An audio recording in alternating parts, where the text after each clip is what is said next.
Well, welcome. Good afternoon, good evening, good morning, good night, whenever you see this live. Hey, this your guy, this Apostle Ray coming to you live all the way from here. Where's here? Right here. Sponsored by Ray's Corner Live. Listen, let's get the housekeeping out the way. Share, tag, put your notification on, and like. Say this again. Share, tag, put your notification on, and like.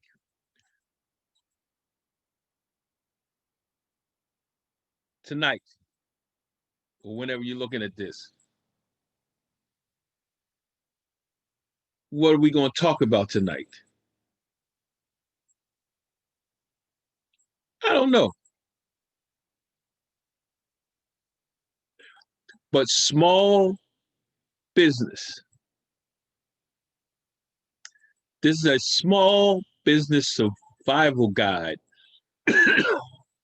after post coronavirus pandemic. We're going to talk about some stuff tonight.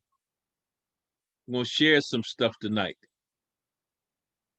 because there's a different, what can I say? Some things we have to underline. I'm watching a lot of, uh,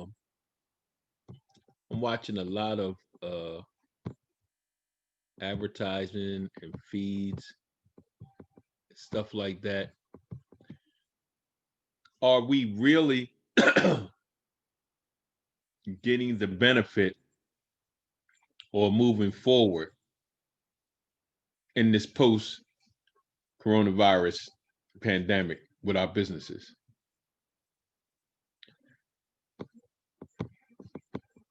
So tonight, I want to give you a little statistics first. Let me give you a little statistics. Watch this. Black-owned businesses with employees. So there's black-owned employer businesses in the United States increased 13.6% between 2012 and 2014, totaling 124,000 Black firms. Underline that word firms. Remember, I keep telling you guys about firms. You got to get this. You got to go back, go to my YouTube station, Exodus Life Change. Look at the video about be a part of the firm. 124,000 Black firms. These businesses employed 1,208,270 people. There was an increase from 2012. Watch this. Their payrolls totaled 26.1 billion, an increase of 30.3%, not adjusted for inflation. But you always keep hearing these numbers that there's 2.4 to 2.6 million Black businesses. But there's only 124,000 that have employees. So the question is, why is that? Then you ask yourself, here's a little graph here. I don't know if y'all can see that graph there. The most people, the healthcare and social assistance field hires the most. Then you have the professional, scientific, technical businesses or firms. Then you have admin, support, waste management, so forth and so forth and so forth. Almost 1 in 3, that's 32%, of Black-owned employer firms. Firms, you got to get that in your head. Firms are healthcare and social assistance related business, totaling 39,714 firms. It's important that you get that. Professional scientists, like I said earlier. Watch this. The revenue. What is our annual revenue of those 124,000 Black-owned firms, businesses that's driving all the economics in the Black community? 124 Black-owned businesses. Receipts generated by Black-owned employer businesses during the same time period increased 23.6% to 127.9 billion. 124 of our businesses that's driving 127.9 billion. The top earning industries in Black-owned employer business are healthcare, social assistance, retail trade, totaling 41 billion in receipts.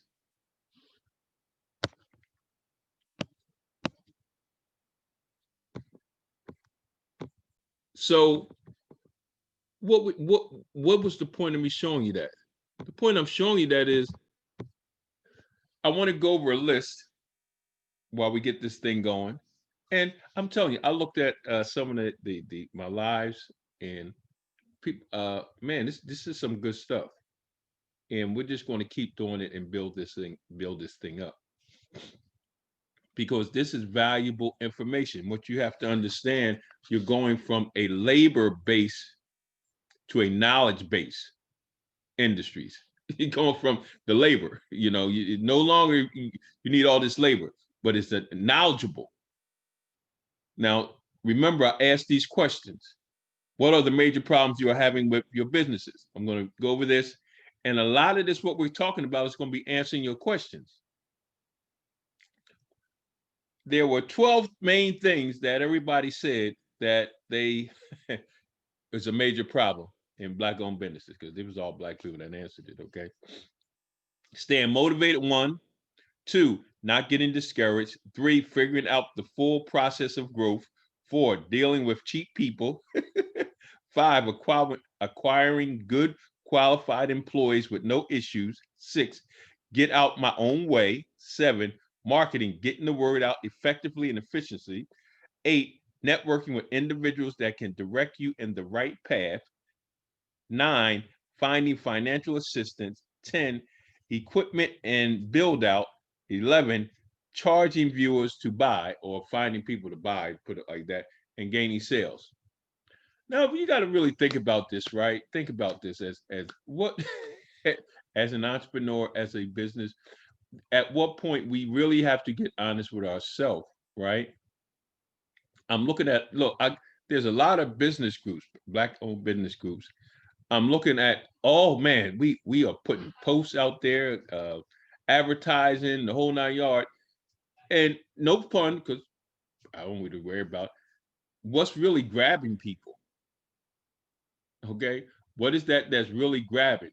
Remember, we talked about the 124,000 Black firms that are driving, that's generating all the revenue in the Black community. So you got to ask yourself, if the firms, if those with employees are driving everybody, then what is my plan? In these 12 things, no one said about scaling up. No one said, my biggest problem is, how do I scale my business? How do I scale my business to have employees? No one looks at it that way, because we have this, okay, this entrepreneur, this thing, okay, we can do this thing, and not realizing that it's 10 of y'all, and I'm gonna keep saying this until somebody gets it. It's 10 of y'all doing the same thing across the country, and y'all all know each other, but you won't pull together and pull all your resources to become a firm, and that it can be viable, and you can start dominating your field. So this is a small business guide. Let me make sure I got my recording on. Okay. Yeah, I'm good. Small business survival guide for post-coronavirus pandemic. Let's get it going. We're always going to start this off. Stay in your lane. Who can tell me what this means in our business today? Look, just type it down in the feed. What do you think this means in the post? No matter if you're watching this on a replay or not, type in, what do you think this means? Stay in your lane. I know I had to realize there's 4 or 5 different things I do, but guess what? I need to stay in my lane. I need to stay in my lane. Tell me what that means to you. for startups post-coronavirus pandemic. It has been a difficult time for businesses of all sizes due to the uncertainty of the global economic environment, but the impact on startups and SMEs can be fatal. I always start this off. So for those of you who are new, of course, you know what these small SMEs are, small and medium enterprises. Until the pandemic runs its course, survival must be a key focus on startups and SMEs for yourself too. In this brief guide, I will offer a few steps for startups and new entrepreneurs to help them stay in control of their business to make it through this challenging time. There is, if you don't believe this is challenging time, then you're good. You can jump off. You don't have to stay on. You don't have to do none of that stuff. But I'm here to tell you, people are becoming millionaires. Businesses are expanding in this pandemic because they're doing certain things. Remember, 124,000 Black firms are driving all the revenue of the Black community, of all Black businesses. Watch this. Adopt an exchange-based mentality. What does that mean? Adopt an exchange-based mentality. Bartering. See, we always talk about, one of these things said, finding financial assistance. Excuse me. Bartering, the act of trading a service or product without the exchange of money, has been a popular tactic in business for a long, long, long time. But the pandemic has highlighted a huge demand for it. Why? Because you don't have the capital to do the stuff you need to do. Because you're trying to be independent. You're trying to do everything on your own. You're trying to buy everything. And then one of the things it said here, it says, stop dealing with cheap people. And well, not that people are cheap, they don't have the money. That's why we have to pull our resources together. Accordingly, businesses and individuals are thinking beyond cash and embracing bartering. And startups and SMEs should consider this route if they want to stay ahead. I'm going to say this again. This is something, let me tell you a story. Gentleman wanted to be a part of my incubation program. He couldn't afford it. So I said, well, go back and, shoot me a proposal. I had a foreign car. That's what his business was. He worked on foreign cars. He was opening up a foreign car shop, repair shop. He came back. He gave me X amount of dollars, that the cost for the incubation program, and that's the service I got. So he got my service, I got his service. That helped both of us. Watch this. An exchange-based model does a great job of placing value on human resources and commodities instead of money, which is crucial amidst times of economic. So you got to start making a difference. Now, I underline exchange-based model because I'm going to share some things with you, because there's over 22 different business models, right? So are you following the right model? So as we move forward, people don't get this, and then you're going to wondering why you're still struggling.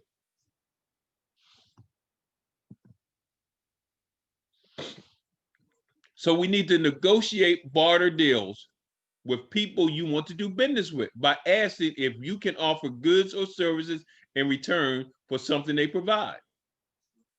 You do this, I need this, let's work this thing out. Because right now, I can't afford you, you can't afford me. So guess what? Let's work together. Let's balance this thing out where we can afford each other.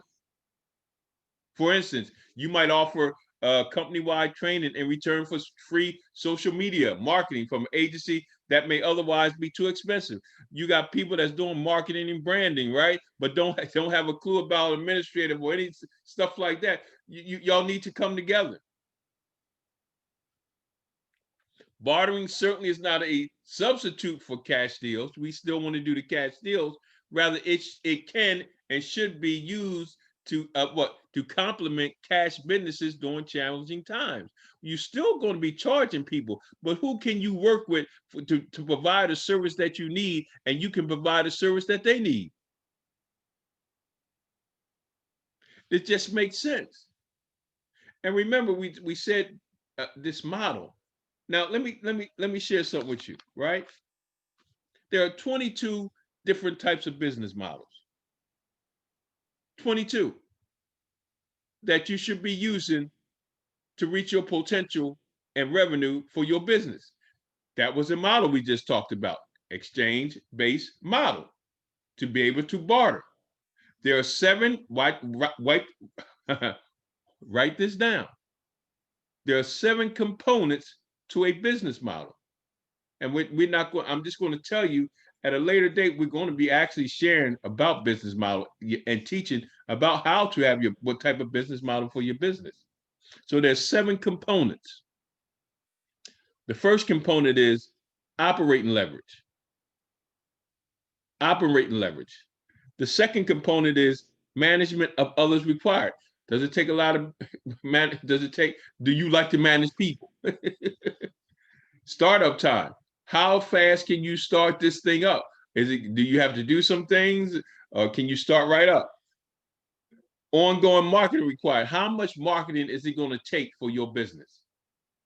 Passive income. Can you do something and just keep getting it? Income potential. What is the potential that your business can grow to? What is your income potential that your business can grow to? And work-life balance. The reason why we want to be entrepreneurs is it balance our work and our life, that we can do things that we couldn't do on that 9 to 5. So let's talk about this. Explore incubators. An untapped resource for many startups and SMEs is a business incubator. If you are a startup, an SME that has not yet approached an incubator, then do it this week. There are several of them available. Simply do an online search for the one is that relevant to your industry and apply. Watch this. Why? A business incubator will provide you with ample support to get your business to the best place possible. Some of the many benefits include access to expert coaches and trainers who will teach you how to pitch your idea to investors and how to find investors, ways of marketing your product and building brand visibility. You will generally be given access to a share of working space, build relationships with the community of like-minded people. Building a relationship with a community of like-minded people. Coaching, training, a lot of things we keep talking about that we need. So if you're in this community, guess what? If you're in this community and everybody is working together at the same pace, so guess what? That's an ideal place for bartering, especially as a new startup. Neither one of y'all don't have no capital, but you can work with each other. You can also, you might even want to come together to be a firm. The greatest benefit you can expect is to be introduced to people who have skills that you do not have, which would usually come with extremely high price tag, meaning you can learn from experts while keeping costs down. I'm going to say that again. The greatest benefit you can expect is to be introduced to people who have skills that you do not have, which usually will come with extremely high price tag, meaning you can learn from experts while keeping costs down. Now, maybe it's just me. I'm just looking at some of these things you say as a problem. Seem like that incubator solves a lot of problems that you have. I'm just saying.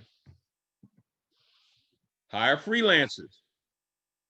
Amidst the chaos of COVID-19, a lot of highly qualified people have lost their jobs and have resorted to freelance platforms to market their service. So instead of committing to a full-time employee who may be awfully expensive, it is possible that you will be able to find an exceptionally good freelancer at a much cheaper rate. Now, if you guys are like me, you started your business, you know you need some staff, and you try to get some staff, and you just started 1, 2, 30, 60, 90 days, you're still trying to make this thing happen, and you're trying to hire somebody, and this person wants top dollar, knowing that you just started. Lose a lot of relationships because you're not able to pay payroll. But there's another way. People who have look before you hire anybody, remember to request referrals to speak to their previous clients or employees and get a good understanding of what they have done in the past. Now, I want to say this and hear me out carefully, especially for new people. A lot of times people do have that experience, right? Or been in business for a while, but they jacked up. And then you have some people that just open, and I think you're one of them. Yes, just started your business, and you add more value than a person who's been in the same field in the same market for 10 years, but you add more value to a customer. So sometimes you have to, for me, I'm just saying this for me. Experience is great, but sometimes that hungry newcomer that sells itself to you and they hungry and willing to work with you, to grow with you at the same time. Sometimes that's more valuable than that person that think he know everything and been doing it for so long and trying to milk you out of everything. Freelancers will often work on project based rather than a retainer basis. So you will be able to get more bang for your buck by only paying for what you need. You need to only pay for what you need. Don't pay for the stuff that you don't need. Flexibility on office space. Look, what we're talking about, how things are changing now. Out this pandemic, things are changing with business of all sizes reviewing their business continuum plan. There is no denying that the leasing of commercial real estate and office space have taken a hit. How many business have closed down because their business, they shut you down in this pandemic and you can't pay your rent. And watch this.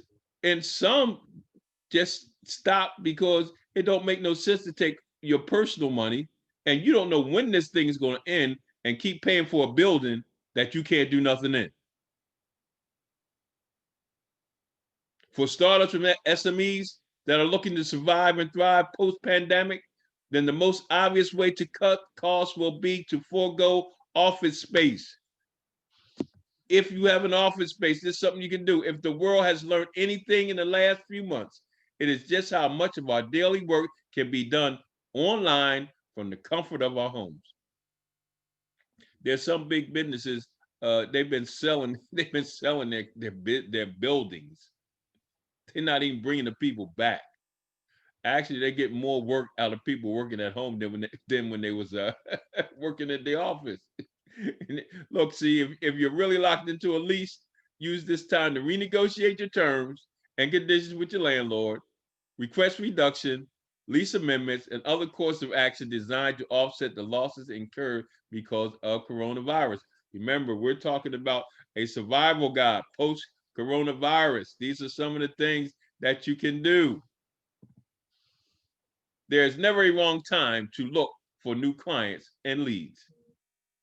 Just because everything is all out of whack don't mean a thing. As a startup, SMEs, and here's the thing, I really got to get in touch with people that just start, because you have to, right now, people have to start a business or they have to take a hustle, do a business, because there is no denying the fact that some of y'all not going back to work.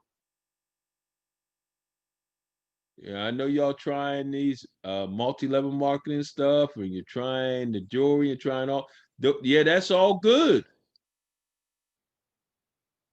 But I'm gonna share with you something in a few that should change your whole outlook on it. As startup and SMEs, you must stay hungry to stay ahead. I always remind participants in my training courses, leads bring in sales, sales bring in cash flow, and cash flow keeps business turning. So they must never forget the importance of new leads to stand out from your competitors. You still have to be, listen, if you guys take a minute and look at all the people advertising on social media, half of them, 90% of 99% of them, you don't even pay no attention to. Why? Because look, they're not standing out. Everybody is selling the same thing. Everybody is doing the same thing. What would make me want to do, you know, what would make me even want to stop and read your posts? It is important to identify your marketplace and develop an avatar of your perfect client. See, my perfect client, half of y'all ain't my perfect clients. I will tell you that now. That's why you jump on and off. My perfect client is that person that's hungry, that wants to start the new business, really not sure how to do it, teachable, coachable, right? Those that have been in business for a while and because of this shift in this pandemic are trying to figure out how to make this thing work. And that's my perfect client. That person right there, right? It's who I want. It's who I'm looking for. That's my perfect client.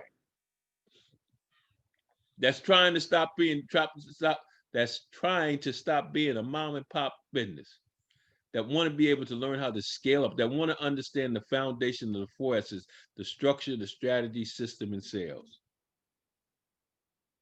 That's going to take a moment and look at this whole video.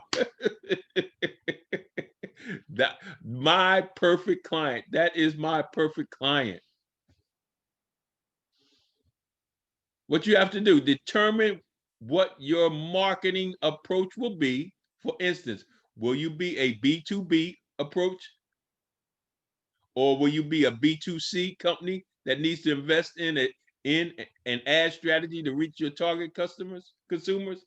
Now, a lot of y'all, this is the first time you've seen B2B or B2C. All right, B2B, the definition of a business to business, B2B, the definition of a business to business sales refers to a sales model. Here we go again.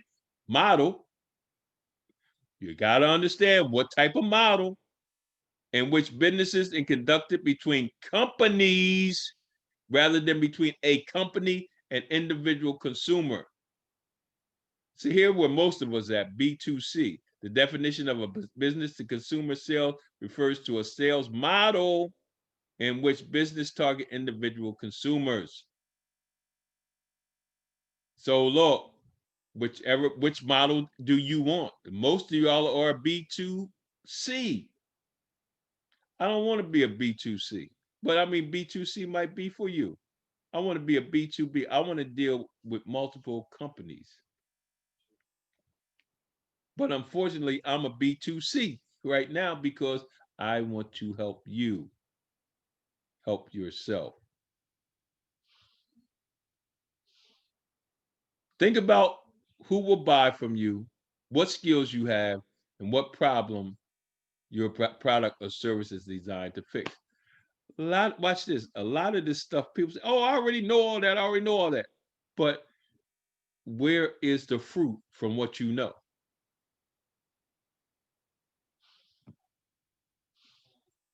Everybody know how to run a business when you ain't running a business. Everybody know how to run a new business when you never ran a business before. I'm just saying. Everybody knows. Or we're gonna figure it out. Why you wasting your money trying to figure it out? Why you wasting time trying to figure it out on your own? Okay? You have to hone your sales skills.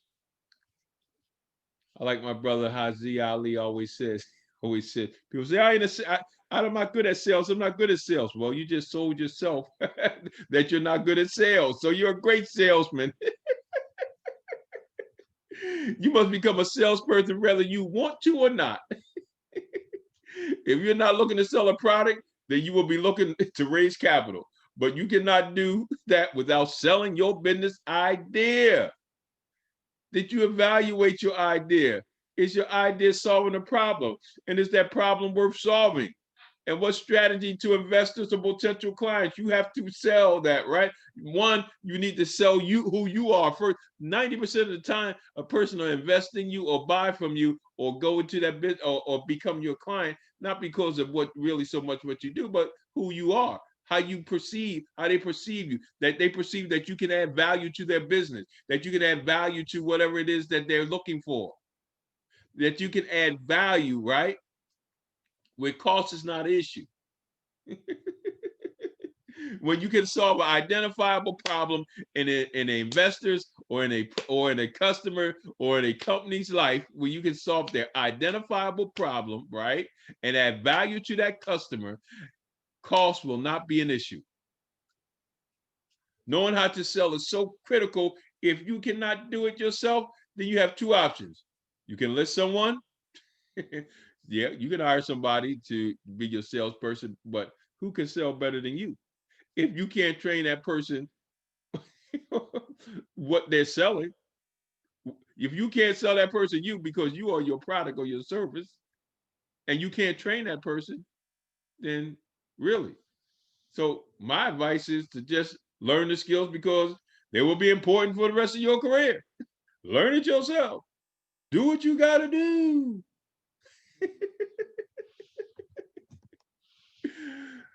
When you're a startup, when you're in the startup phase, right?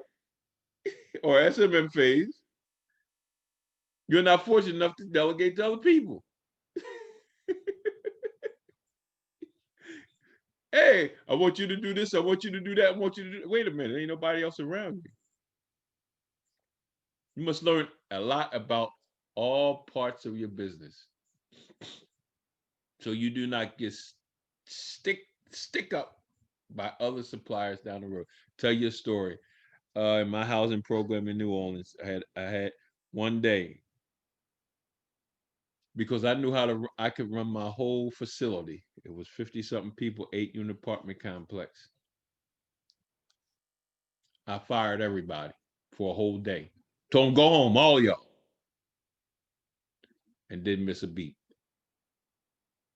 Can you do that? Yeah, sure you can, because I know everybody gonna say you can. Invest time into market research.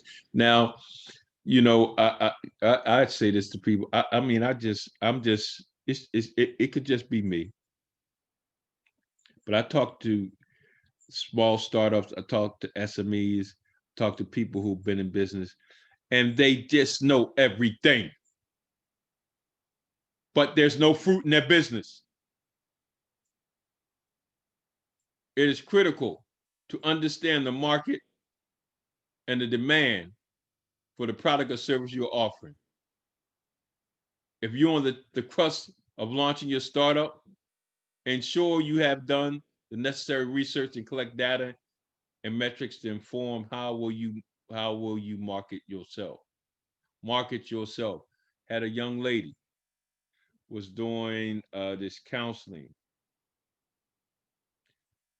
and she was charging about $125 an hour, right?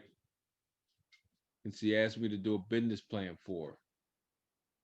And I got some information. I got the location where she was at and everything. And I said, you know what? I'm not going. I cannot charge you for a business plan, or I will not write this business plan because you're in an area where the income is around 20,000. Where are you going to get your clients from? Hmm. Now this next thing, because I do surveys. I did surveys about what is your biggest problem. Got this survey about men. What is the biggest problem you need to correct? So do surveys. That's why I know I'm looking at the response to the people that answered the survey, and I will be directing these answers to the people to based on the responses that I have. You can't always put, you know what? A lot of us is just jumping out there trying to solve problems, but you can't put the cart before the horse. Ask the people what they need. My biggest piece of advice is to create a simple survey. Once you have it, head to a mall. Well, we can't head to malls no more. You could go to the mall or go somewhere that's safe, that you can survey 100 people about whether they will buy your product or if they see an opportunity in the market for you. Then do the same thing online. So I guess right now, the best thing that you can do is put together a survey, go online, and get response back. This exercise is completely free. You will get a solid understanding of product demand before you bring something to market, before you start losing your money, before you start giving up your money, your time, and all those things. You'll know what people want. See, I have an incubation program. Man, the average person don't want that. The average entrepreneur don't want no incubation program. They do not want no incubation program. Do you know how many people I have talked to, right? Do you know how many people I have talked to, right? But anyway, I'll get back to that. Stay tuned for our next sessions. You don't want to miss it. We're going to talk about the pros and cons of virtual incubation model, 6 strategies to excel in negotiation. Yeah, negotiation. When you're bartering or when you're negotiating. Yeah, we don't never teach about negotiation and what an incubator experience means for your for your startup or estimate. There's the information how you can contact me. I was Ray Wilkerson, Exodus Life Change, admin at exodushouseno.com, my website, exodushouseatl.com, which I'm getting ready to upgrade, and 919-426-2936. So listen, keep this over here. Yeah, so I was saying, man, you know how many people, entrepreneurs say, Mr. Ray, Apostle Ray, man, we need you. I remember my man Montoya. Montoya, give you a shout out. Montoya's my guy. Montoya said, he said, man, we all need you. We just can't afford you. I had a brother, my brother that said he couldn't afford me, and we worked out a payment plan.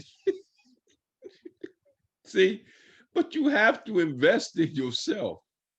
You know, when I said B2B, how many of y'all know what B2B is? What is a B2C? Okay. What business model are you in? Tell me the model. Tell me the model that your business is in. There, watch this.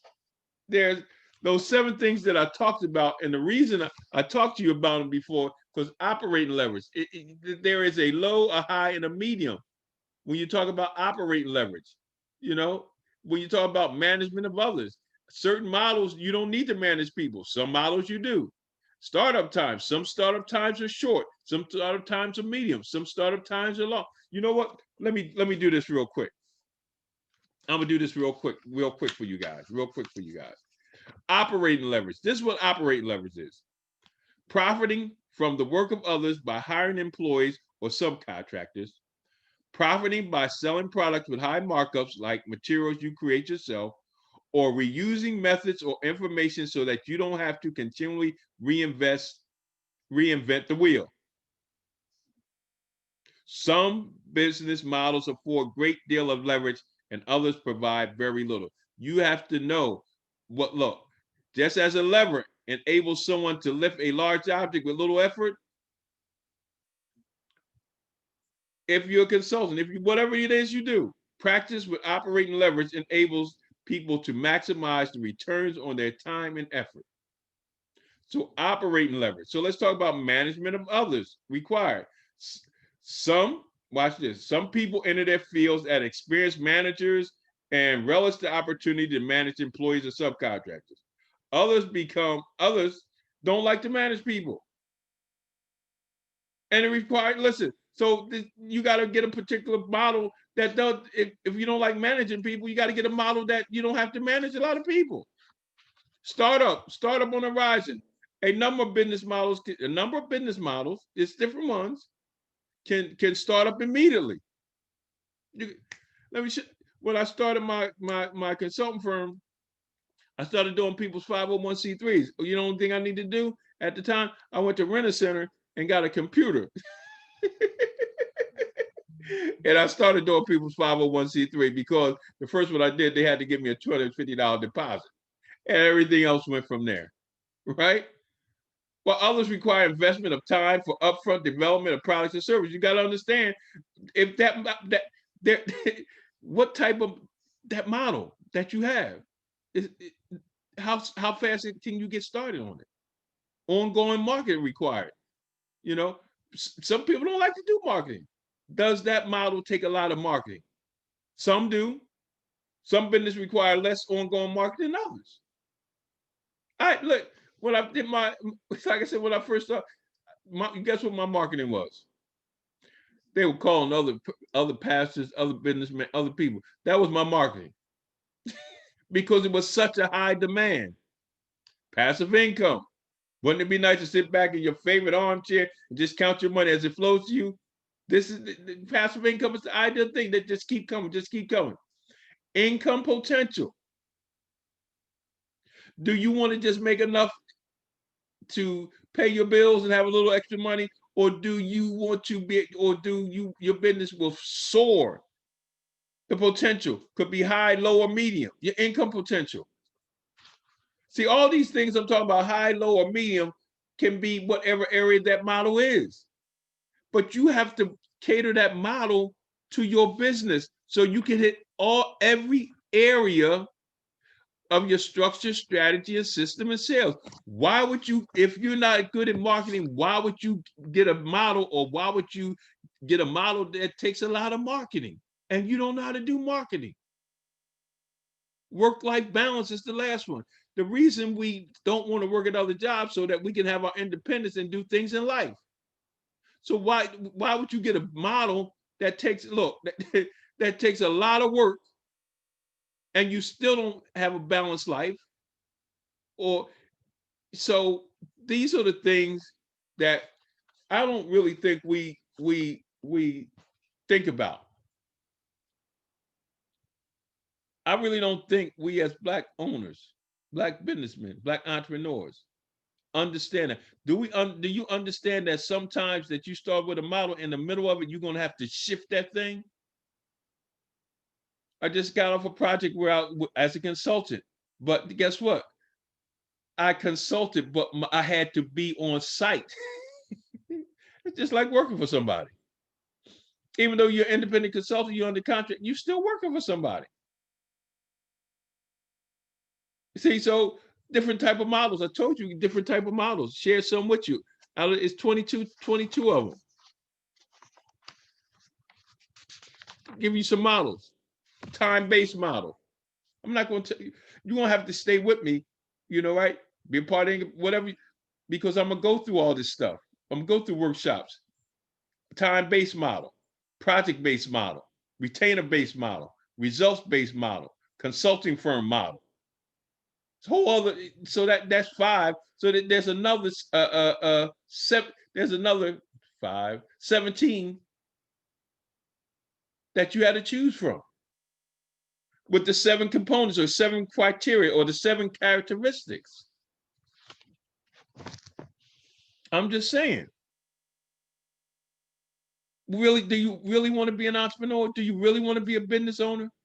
Do you really want to be one of the 124,000 firms that have employees?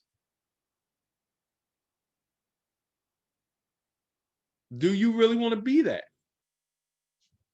Or do you want to continually do what you're doing, hitting and missing, wasting money? And here's the thing. Because a lot of us really don't know what real money is, we get complacent because we're making money. When my business, when I had my apartment complex and with the housing, when I first started up, I thought, I was 350,000, man. But I'm going to say it in in layman's terms. But I forgot that I had to pay stuff out, and I only got to keep the leftovers. So even though it generated 350,000, I didn't make 350,000, but we don't understand that. And then it was 350,000 for 3 years in a row. So that was a problem there. And that problem meant that I wasn't scaling up or growing. And then when I realized that, that next year, I went and scaled up and got a bigger facility. My payroll went from 7,000 to 15,000 in 30 days because we understand the process. Are you ready to scale up? Are you even thinking about scaling up? Are you setting your business up right now as if it's already a Fortune 500 company? That has always been my thing with my incubation program, my consulting. I always set your business up as if it's already a Fortune 500 company, so you can grow into it. You don't have to change into it. Exodus life change. So you guys share this thing, man. I mean, think about it. You got to really start evaluating your online business. Are you set up? Do you want to continue to do business with consumers? Do you want to do business with companies? You know, how do you scale your business? How do you grow your business? This is not really popular. Incubation program is not popular with our ethnicities, but I'm determined to just get 10 small businesses. I'm determined 10 who are hungry. I have people been in my incubation program for a couple of years, and they're all doing good, doing quite well. I to partake, and we're getting ready to scale up to provide more services. And here's the thing. This is what I want y'all to don't just want people to buy your product and you don't buy nobody else's product. I dealt with people before, small businesses, and I know I'm looking at them, man, y'all need help.